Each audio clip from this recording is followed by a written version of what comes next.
Okay, we're here with the fabulous Meghan King, who you all know from Real Housewives of Orange County for years. Meghan, how many years were you on the show? Was it three seasons on the show? You're a housewife pro, girl. You know all the ins and outs. Yeah, I guess I am kind of a housewife pro. Like, I never thought that would be a title that I would have, but I think I earned it. You definitely earned it. Now, wait a minute. With everything that they're doing with, the Peacock network, are you coming back at all? No, No. No plans to come. They haven't invited you. Never say never. Never say never. But like, as of right now, I live in St. Louis, Missouri. There's no housewife show in St. Louis, Missouri. And so, yeah, that's kind of where I am right now. Okay, well, the show this season desperately needed you. Yeah, I didn't watch it, but you know what? I haven't watched it since I got off of it. But I heard it was not good. It was not good at all. It lacked... Well, it's always hard too, right? Because obviously we're in a pandemic. So they were limited on things they could do, places they could go. But I mean, I just feel like, I don't know, the storylines need some refresh. When you were on and Vikki and there was just no shortage of drama and everyone had a great storyline.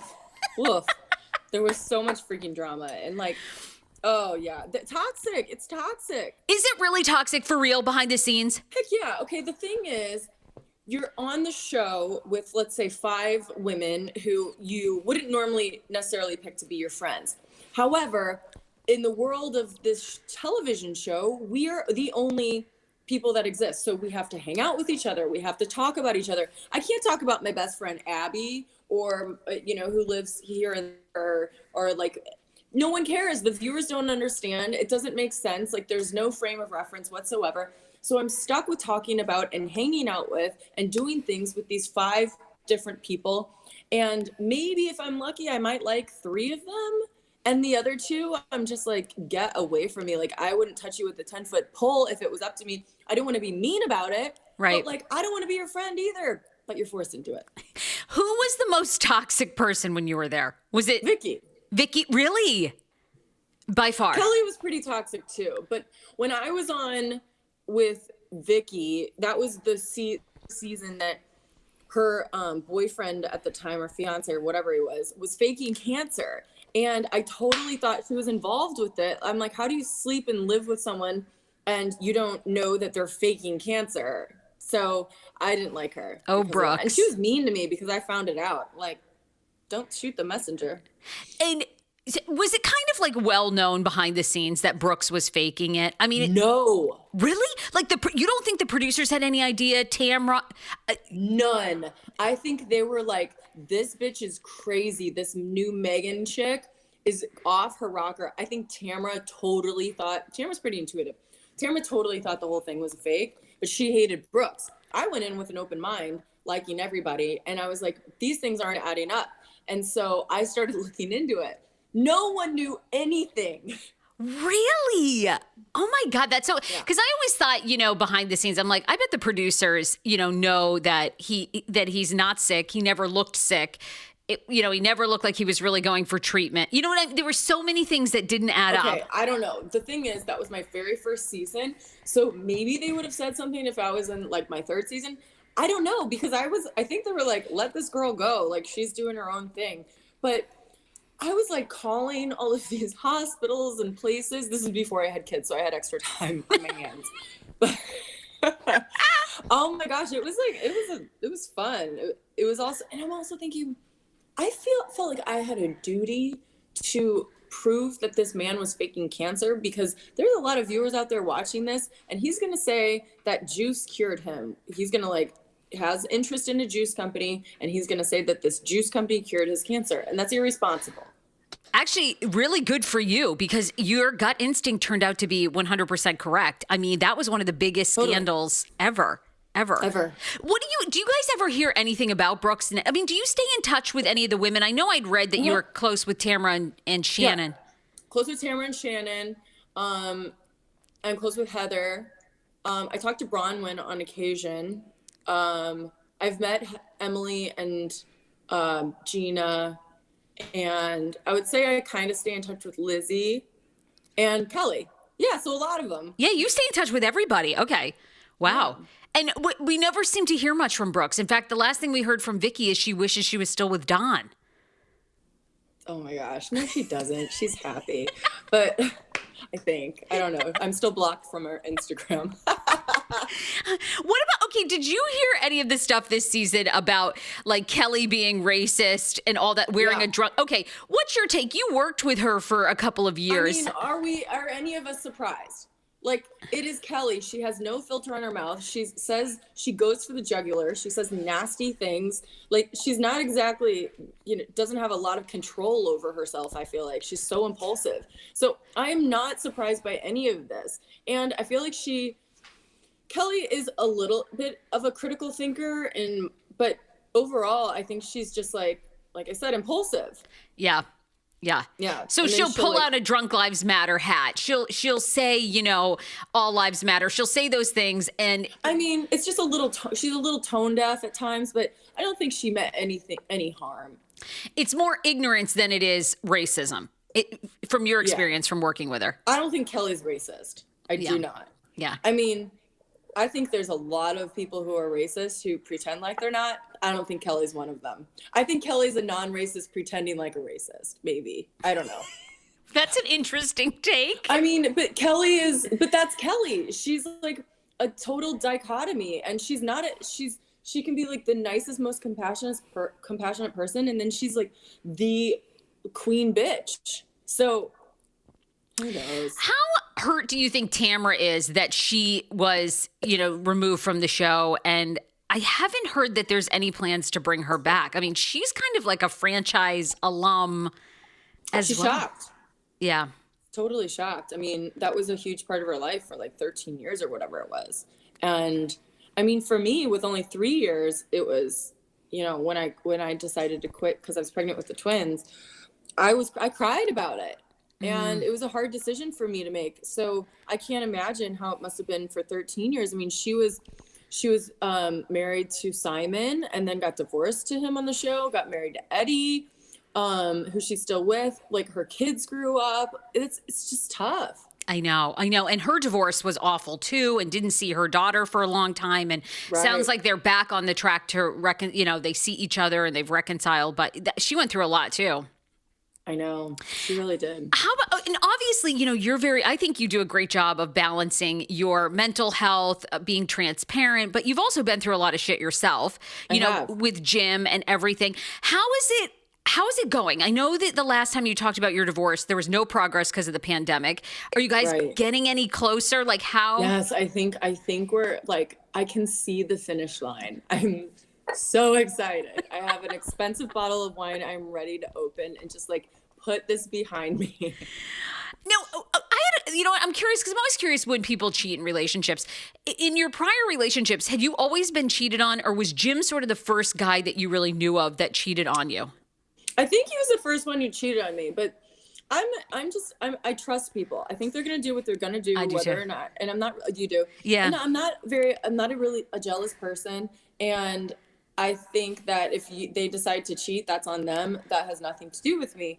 And so if someone has cheated on me in the past, then the relationship organically dissolved and I just didn't know about it. But and also I think cheating is not just, I think there's a spectrum of cheating. I don't think it's like, a yes or a no. And I think that these things need to be talked about and communicated within a relationship because my spectrum could differ from yours.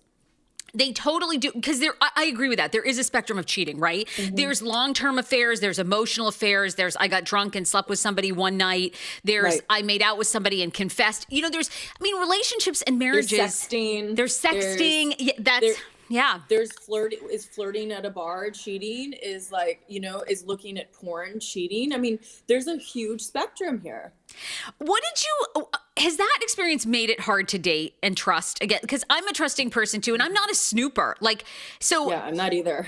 And I think with your story with Jim, right? Like, you didn't even really, it even came out in the tabloids, right? Like, is how you learned about it. That's how I found out. Yeah. I found out in the tabloids. Somebody sent me a link, a stranger sent me a link on Instagram that was to an article that some like tabloid released, you know, with texts and screenshots and stuff. And I'm like, my heart dropped because I knew, but I had never seen anything. I'm not a snooper. You trusted Jim all that time. For some reason, I still trust people. I mean, I think I do have some trust issues, but I don't think like with, you know, other women is really the trust issue. I feel like my ultimate value right now in a relationship is safety. And I mean that in all ways. I mean, like physical safety, of course, because as a single woman with 3 children, I feel very vulnerable a lot of times. And I mean it in like emotional safety. I want to be able to cry and break down and have a hard day and know that my partner isn't going to run from me because they're scared of that vulnerability. And I want like mental safety and intellectual safety. I want to know that like I'm able to go out and pursue my hopes and dreams without that person feeling emasculated. And now I think all those, you know, that whole bigger picture is more important to me than any kind of physical cheating. And, you know, they always say when you go on reality shows, and of course, like there's this ongoing joke now on Housewives, like if you renew your vows, then you're going to get divorced. How do you think, did the show just, do you think Jim like hated being on the show so much that contributed to his cheating? Or do you think Jim just had other issues? I think that on a show like The Housewives, women are typically viewed women are typically viewed as good at doing one thing, which is being kind of a trophy wife. So when these women go on the show, all of a sudden they get a platform, they get a voice, their confidence is raised, they're recognized in public. They become an individual for the first time in their marriage, probably. And, oh, the husband can't handle it. The husband's now an equal, or maybe in some instances, he feels completely emasculated and he's second in command. So what does he do to make himself feel better? Maybe he cheats. Maybe he lies. Maybe he gets mean. And then, of course, the marriage is going to fall apart because nobody wants to be married to a douchebag like that. But, like, is it because of the show or is it because of the man's confidence and he couldn't handle his wife leveling up? Oh my God, it's so true. And you know, Jim's been a famous MLB player for years, so I'm sure he's used to all the attention, all that stuff. And then to have a huge role flip is, I'm sure, a big... But I think that's a theme with probably the majority of relationships on reality TV that fail. I don't think it's a curse of reality TV. I think it's a curse of a successful woman. That's a great point. No, I think that's a really good point. I think you're right. And you see the women like Karen Huger comes to mind from Real Housewives of Potomac. You see these women kind of come into their own and like almost instantaneously their marriages have all these problems, you know? Absolutely. Yeah. And that's a great point. It's just women finding their voices. Yeah. Not waiting on they can't wait on their man like they used to. So that's what I mean as far as going back to that safety piece, you know, the safety of being able to be with a partner and grow and evolve within yourself and know that they're going to stay by your side, steadfast. I mean, that is like the partner we are all looking for. Yeah, you're right. That's amazing. And I didn't know that. I just assumed that would happen in a relationship, right? It's an assumption, but yeah. It's not always the case. Are things getting any easier between you and Jim? Like you seem to keep it really positive. Okay, so that sucks. That's like, okay, well, okay, no progress there, huh? He's not getting any more amicable. Okay. No. Well, how is your public, you are pretty out there with who you're dating now. Mm-hmm. And so you and Will Ruse, you made it official on your Instagram. How's that relationship going? It's going slow and steady. We were friends first, and we're not jumping into like anything necessarily. I mean, I guess, yeah, we're in a relationship, but we're trying not to have, you know, relationship expectations of one another. I think it's hard with living in different cities. And so we're trying to just kind of roll with it and, you know, don't like meet the kids right away. And I mean, he hasn't met the kids. And so we're just having fun and just letting it organically evolve and see what happens, because like he's busy with work. I'm busy with my kids and, you know, the divorce I got to get behind me too. So I think like my relationship with Will is more of a dating relationship and less of like a serious relationship. How, and I always find that curious, like, because I'm thinking of some of the guy friends that I've had for a long time, and you guys had been friends for years prior to then. Oh, just a year, just 1 year, because we just dated, 1 year. we went on a few dates, and that's how we met, and then we became friends after that, and we dated, and now we're dating a second time. Oh, okay. All right, got it. So it kind of started out different. All right. I thought you'd for some reason been friends for like a long time and then developed a romantic relationship, and I was like, that's an interesting. No. Yeah. Yeah, not too long, no. In between. Just a year, no. So talk to me about this. You know, you seem to be very independent. You're finding yourself on social media, which is awesome. You just took this trip down to Mexico, which I loved following your stories. I mean, it sounded like you ended up with a shitty car. Then one night you had to stay at this random hotel. It was like, but you ended up going, like, what happened? It was insane. I was like trying to do this eat, pray, love thing and like go to Tulum and go diving because I'm a scuba diver now, and I was going to meet one of my diving buddies down there and do some dives, which is what I did. But like, it was a freaking experience, and I don't think it was a very safe experience. But, well, I mean, I was safe the whole time, but I stayed safe the whole time, I should say. I don't know if I was safe the whole time, but it was, I probably wouldn't suggest someone going to Mexico on a solo trip as a woman. But also, I stayed in the jungle. I was like, oh, this will be so cute. I'll like stay in this treehouse jungle by myself and like kind of feel like I'm camping without camping. But then I was like in the middle of nowhere down a dirt road, and there's jaguars on the property, or like somewhere and around, you know, hiding, ready to eat me. Yeah, anywhere in the woods or whatever. Obviously, yes. And there was like a dog that tried to jump through my window one night, and I'm like, the shitty car is gonna break down. The gears stick. There's no phone charger in it. Like I couldn't even plug it in anywhere because it didn't work.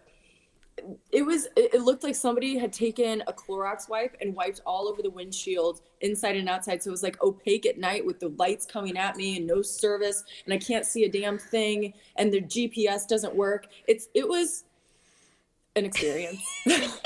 Was it? I'm gonna write a blog about it because while these memories are still fresh, because I can't even believe I did. Like my dad picked me up from the airport, and I was kind of telling him about it, and that was the first time I was thinking, holy shit, I don't think that was a really smart idea. Well, one night you're actually staying in this hotel because you couldn't locate your original, like, this beautiful jungle abode that you were staying in, but you end up getting this hotel room where there's no lock. So you've piled up chairs to try. I was like, this woman's. I piled up chairs, and then I put some rattling glass stuff on the table in front of the door. Where I put the table in front of the door, I put rattling glass stuff, hoping that if somebody tried to break in, they'd rattle the glass and wake me up.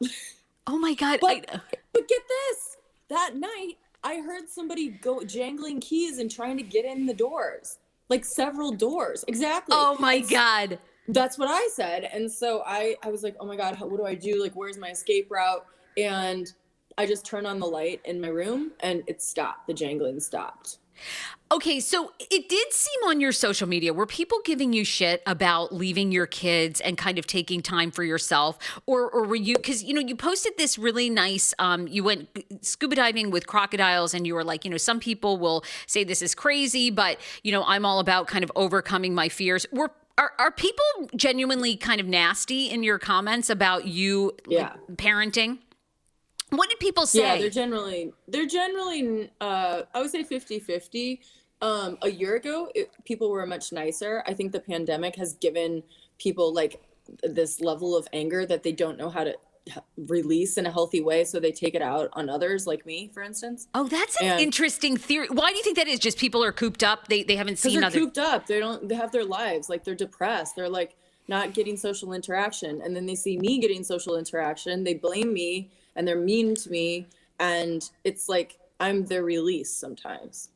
Yeah, it sounds like from your post, you know, you're really taking control of your own power and your own voice, but like people were very critical that you would leave your kids and spend some time on yourself. And I'm like, I'm sure her children are in safe, or they're probably with Jim or something. They're safe, you know, they're fine. We split custody. So yeah, they're with their father. But for when I went to Maui, that video that was just shown, I was in Maui diving, and that trip I was away for 13 days. That's the longest I've ever been away from them. So that was really hard for me. But I think it's like honestly less about the parenting that people are mad about and more about me traveling. They get mad that I'm traveling. But with the parenting though, they do think that I'm taking risks that I shouldn't because I'm a mother and I have children to live for, and they in their little lay minds, they think that what I'm doing is life threatening. And I guess on some level it is.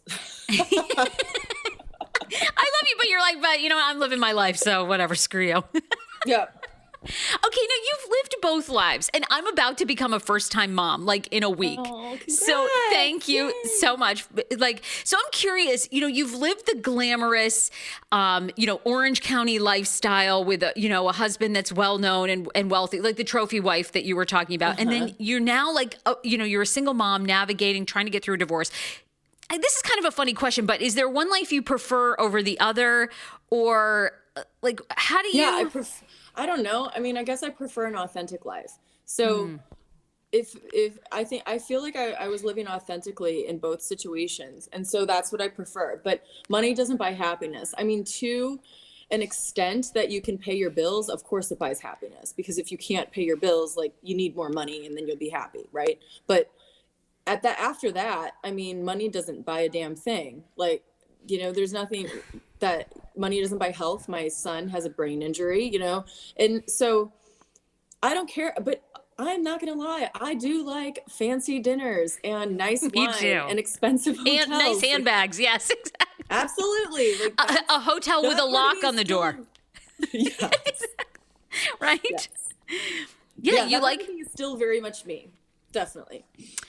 Absolutely.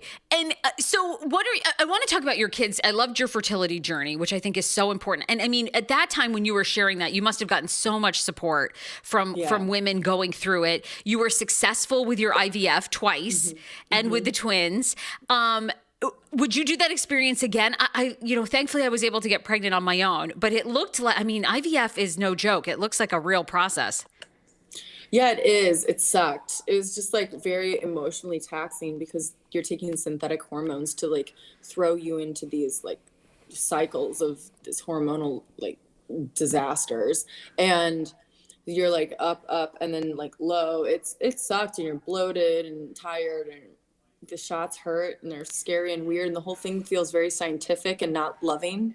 And it's just, it was strange, but then it goes away and you forget about it and you do it again. Isn't that the thing about motherhood? I'm like, I haven't even got to the delivery part. I'm already like, okay, I really want one more. It's funny that being pregnant and being a mom is a little addictive. Now I'm I know how people have 11 children. I'm like, I can get it now. I know I was watching my body change, and I just thought it was so cool. Isn't it? When you're single, when I think 8 years ago when I didn't want kids, right? And I was and I have friends that were becoming moms, and I was like, yeah. You'd listen a little, but then when you actually experience it, you're like, oh my God, this is you can feel this human. It really is when they say that. I know. I feel like I want another one sometimes just because of, us talking about this right now. I know. Would you have what? You'd have another one.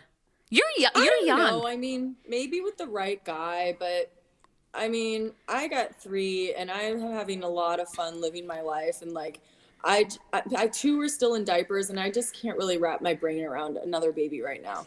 That would be a lot. Talk to us about your son too. You've shared so much about your son's journey with cerebral palsy, with CP. And you're such an advocate in raising awareness. And you said really after he was born, before even the doctors diagnosed, right? You knew something. Yeah. I knew from the second I held him. Oh, you do? I said, something's wrong with him. Why is he so stiff? They said, oh, he just has high tone, and stop comparing him to his brother. And Jim knew pretty close. Jim knew about a month in. He was like, something's off. But, and then I would say I knew probably when Hart was maybe 4 months old. I'd done so much research, and I came across a website for cerebral palsy. My cousin has CP. He's very severe. So CP never entered my mind as being a possibility for my son, because he doesn't look like my cousin. He doesn't have the same, side effects from his CP that my cousin does. And but once I started reading about it, I just knew in my gut. I was like, that's what it is. And that is what it is. And was it hard to get a diagnosis? Was it hard to get a doctor? It was very hard. Really? Because they kept telling you what? What did they think it was? The doctors and therapists kept telling me that Hart was within the spectrum of normal. He was a typical child. And he was walking, quote unquote, on time and crawling on time. But the thing is, first of all, he was late in all of those, and like late normal. But I'm a former athlete. My sister plays pro soccer. Their dad is a former pro baseball player. So my children's genetics are going to be like physically superior than a typical child. And so with Hart, yeah, he might have looked like he was on the spectrum of typical, but like that chart needed to be adjusted for his genetics, and it wasn't. Gotcha. Yeah. You guys were used to kids doing things at a whole different speed. Well, it doesn't even necessarily mean like faster or something. Just that my children possess like body awareness and coordination that might not be, that might be like at a heightened level of a normal kid. And so how is he doing now? I mean, it seems like things are going really well. You're very vocal about it. Yeah. You see all your videos. He seems like he's thriving. How is it? Is that like the case, or is that just some days are good, some days are not? No. It's always pretty much the same kind of day. And he's doing wonderfully. There's a lot of small things that we're, I notice. I notice I'm the mom. I notice every little tiny thing. But right now, I would say the main thing is speech and balance. His balance is an issue because it's a safety problem. If he's standing next to steps, he's very wobbly and, he could fall, like that kind of a thing, which thank God hasn't happened except for like maybe falling down one step or something. But overall, I mean, he's pretty stable for the most part, as long as he's moving. He needs a lot of feedback, so he moves a lot in order for his brain to understand where his feet are so he doesn't fall. It's kind of a crazy concept. But then his speech is delayed, and it's harder for him to enunciate because his vocal cords are affected by muscles that are affected by CP. And what's with CP? What is the prognosis? Like, can he continue to just get better and kind of like, will a lot of those skills balance out, or is CP almost like degenerative in the sense like the older you get, the more severe the symptoms are? CP is never degenerative. Okay. Yeah, it's never gets progressively worse or better. I should say. However, the brain can learn to have skills that how do I say this? Okay, so parts of the brain can learn new skills that they wouldn't normally have learned. Okay, got it. When somebody comes back from a stroke or something and they have to learn how to talk again or something, like they're trying to have a new part of their brain learn how to talk because the talking part might be dead. So that's kind of how it is with CP. The brain is incredible and it can do amazing things, but it doesn't mean that part of the brain is ever going to get better. Once your brain is dead, your brain is dead. Gotcha. Okay. And how are you feeling still about being an advocate and a voice for CP? I mean, because it's funny. I feel good. You do? Yeah. I feel good about it, but I don't want, being a mom of a child with CP to be my identity. And I'm very aware of trying to make sure that that's just a part of me, and a very big part, and a very important part, and a very proud part, but it's not the whole part of me. And I feel great about it because I want to show parents that, having a kid with CP isn't something to be ashamed of. And it's also not a reason for the parent to stop living their life. Yeah, 100%. So, Meghan, what do you want people? What's the full picture for you? It seems like you are still finding yourself. You're on this eat, pray, love journey. But what do you want the full picture to be? I don't know. I don't really know what I want the full picture. I just want it to be, I don't want to label myself necessarily. I just want to be who I am and keep finding myself, try new things, and figure out what I like today that might be different than what I like tomorrow. Oh my God. Well, Okay, and are you open to now coming back to reality? Because I feel like you are missed, and I really want Bravo. I mean, whether it's on the Peacock channel or whatever. I mean, I hope you are back. Thank you. I'd love to be back on in front of the camera in some kind of capacity. Yeah, I think it'll happen. I hope so. I mean, I'm not saying Housewives necessarily, but I think I'll be back in front of the camera. I guess I caught that bug back in the season 10 or something. Okay, good. We can't wait to see you back on reality TV. I mean, there's got to be somebody else that you need to investigate. Well, do you keep up with any of the franchises? You need to be investigating Jen Shah's. I heard about that. Did she get arrested or something? Yes, for fraud. Yeah, she's been charged by the feds for running these schemes where she was selling people over the age of 55, like tax preparation courses or coaching, them for like a second career, all this stuff. They would pay her. These are what she's been charged with. And then she would contest, like they would say, okay, I never got my service. And she would contest the charge or whatever, take the money.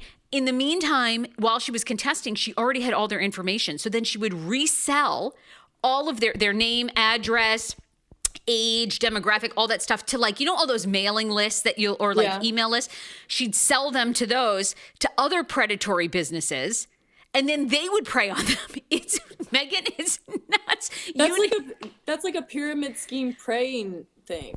Like, I wish you had more time on your hands because you need to get to the bottom of this. I know. And why she would put herself on national TV? She'd been running this scheme for several years. Is she a narcissist? Don't you think she has to be? I mean, a narcissist feels like they can never get caught and they're above the law. And yeah, maybe. I mean, she has to. There has to be something there because, I mean, if you knew you were running all these schemes and then you put yourself on national TV, you're even more of a target. Yeah, I'm sure in her head, she reconciled that it was a legitimate business because she's probably a raging narcissist. Yeah. I mean, and did you, I think I was asking you, did you? That's really sad. Karma's not going to be nice to that. Well, you know what's funny? Do you watch any of the franchises now? I know you didn't, you don't. Yeah. I know you're like busy. But I like hearing about them. You like hearing all the scoop. Well, the thing was about Jen Shah in Salt Lake City is this whole season, she was almost like erratic in her behavior. Like she would go off on people suddenly, melt down, like the husband. So it was almost like, something has to be, when you see somebody, they're really out of control emotionally, you're like, something's going on besides like what the thing is. You know what I mean? So I feel like with her, it's like it all makes sense now. Like, oh, okay, all these outbursts make sense now that you were keeping up this huge Ponzi scheme while on national television, trying to keep your lifestyle and all that. I mean, okay, look, like to be indicted by a federal jury is no joke, but it's not. It's just a massive accusation with some evidence. It doesn't necessarily mean that she did it. So I'm going to hold out hope that this is just some huge miscommunication because that is a really, really sad situation if it's true. 100%. Well, look, I could talk to you all day. I could talk to you about all the housewives, what Shannon's like behind the scenes. By the way, you think Shannon will marry her new man and find love again? I wouldn't marry him if I were her because who gives a shit about marriage at this point? Just like live together and just enjoy your life. They all seem to want to be married though. And Vikki with Steve. Well, I mean, look at Vikki, right? She's still engaged supposedly to Steve. I mean, I don't know if they're going to get married. An engagement, sure, like put a ring on it, whatever. But like, I don't know. If you're older and you have money or it doesn't even matter. Like, who cares? The only reason I would ever get married again is to get somebody's insurance. Well, in that now you can even just take out on each other, right? I mean, you don't even. You can? Yeah, you can take out. Remember Vikki? Vikki had I think she still does. Remember that like controversial statement she made in a reunion where she said that she has an insurance policy on Don? No. Okay. Oh, I feel like you were at that reunion too. I got to go back and look. Yes, Vikki had said like even though she and Don were divorced, she still had like a $2 million policy or something. And it was basically. Well, okay, I could see that because if he died and she has to take the kids, like that's going to be expensive. I could see that. But I'm not talking about life insurance. I'm talking about medical insurance. Oh, you want someone's medical. I got it. Yeah. Okay. Yeah. I thought you meant life insurance. I'm like, oh, Meghan, we can figure that out. When he die, I'm not being like, No. I want everyone to live healthy, full, prosperous. Full. Lives. Like, no. 100%. Oh my God. And did you go to Kelly's wedding, by the way, to Rick? No, you weren't there. It seemed small, intimate. Yeah. We'll see how those two seem well matched. Hopefully Really? he could. Well, I mean, they both seem obsessed with sex, so it seems like it's a good match. She's always talking about blowing him. So being married to Kelly, I would rather cut off all 5 of my toes than marry Kelly.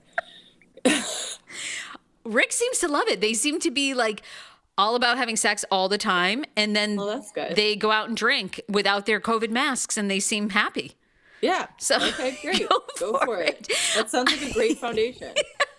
Megan, you have a great blog. It's meghanking.com, right? Is your website? Yes. Meghan-king.com. You're and I just love following your journey. I think it's so important you keep putting yourself out there, finding yourself, and fuck all these people that are like critiquing your. It blows my mind. I'm beginning to get it from people, like all the advice that they have about everything. Everybody has an opinion. Birthing, birth plans, kids, breastfeeding. I mean, everything. You're like, is it this hard? This is crazy.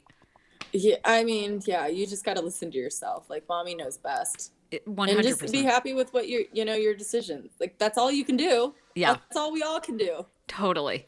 Megan, enjoy your weekend. Thank you so much for popping on. We love you. Best. Thanks.